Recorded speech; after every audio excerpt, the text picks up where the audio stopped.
Good morning student. मैं शीतल कुमारी जामनीकांत BEd college के online classes में फिर से आपका स्वागत करती हूँ।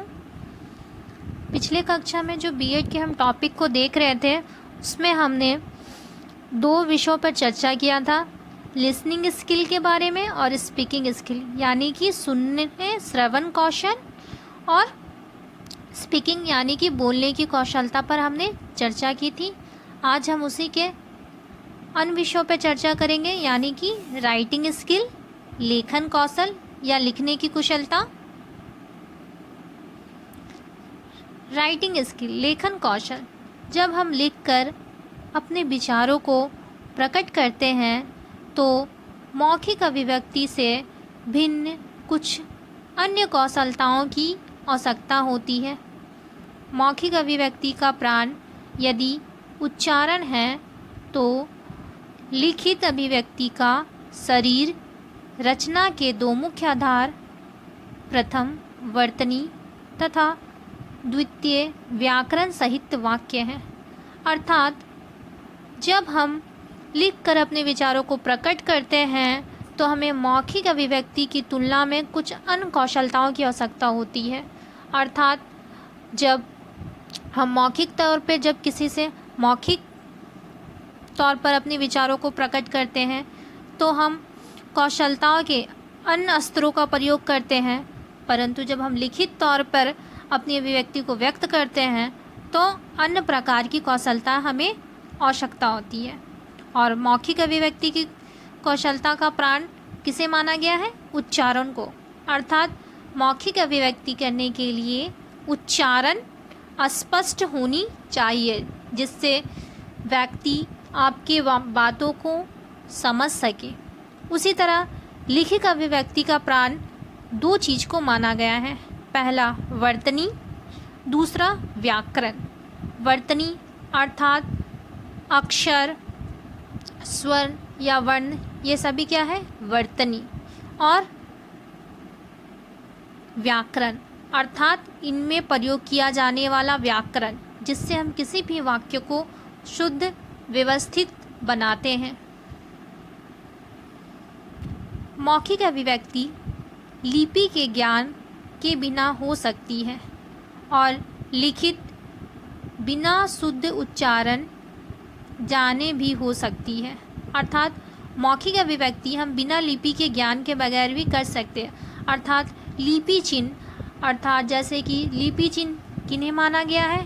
क, ख, ग, जितने भी स्वर या व्यंजन हैं ये एक तरह की लिपि चिन्ह है। तो हम इसका ज्ञान ना होने के बाद भी मौखिक अभिव्यक्ति संभव रूप से कर सकते हैं, परंतु लिखित अभिव्यक्ति करने के लिए इनका ज्ञान होना चाहिए। लिखित अभिव्यक्ति के लिए ज़रूरी नहीं है कि आप उच्चारण शुद्ध करें, बिना शुद्ध उच्चारण के भी लिखित अभिव्यक्ति हो सकती है। वाक्य रचना का ज्ञान दोनों स्थितियों में होना चाहिए। अर्थात जब हम वाक्य को रचना करते हैं तो हमें लिखित अभिव्यक्ति में भी होनी चाहिए और मौखिक अभिव्यक्ति में भी होनी चाहिए कि हम किस तरह वाक्य की रचना करें। अगर हम मौखिक अभिव्यक्ति कर रहे हैं तो भी हमें उनमें सभी शब्दों को पदानुसार सही तरीके से व्यवस्थित करना पड़ेगा, तभी वह वाक्य रचना अर्थपूर्ण हो पाएगी। उसी तरह जब हम लिखित अभिव्यक्ति कर रहे हैं और वाक्य की रचना का निर्माण कर रहे हैं तब भी हमें इस बात का ध्यान रखना होगा कि हमारे शब्द क्रमागत और व्यवस्थित हो, जो अर्थपूर्ण एक अर्थ प्रदान करे। हमें स्थिति होनी चाहिए, परंतु मौखिक अभिव्यक्ति की अपेक्षा लिखित अभिव्यक्ति में इसकी विशेष आवश्यकता होती है। अर्थात जब हम मौखिक अभिव्यक्ति और लिखित अभिव्यक्ति करते हैं तो दोनों में वाक्य रचना का ज्ञान होना चाहिए, परंतु लिखित अभिव्यक्ति में बहुत ही आवश्यक है वाक्य रचना के निर्माण का ज्ञान। अर्थात कभी कभी हम मौखिक अभिव्यक्ति करते हैं तो अपने ज़रूरतों के अनुसार शब्दों का फेरबदल करते हैं या कम शब्दों में ही अपनी अभिव्यक्ति को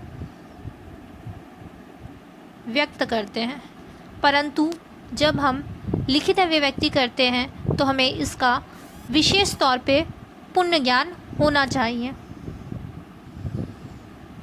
लेखन कौशल के साधन, क्या क्या साधन हैं जिनके ज़रिए हम अपनी लेखन कौशल को विकसित कर सकते हैं या लेखन कौशल प्राप्त कर सकते हैं, उस पे हम चर्चा करेंगे। पत्र एक लेखन कौशल का सबसे अच्छा साधन है जिसके द्वारा हम अपने भावों को भी व्यक्त करते हैं।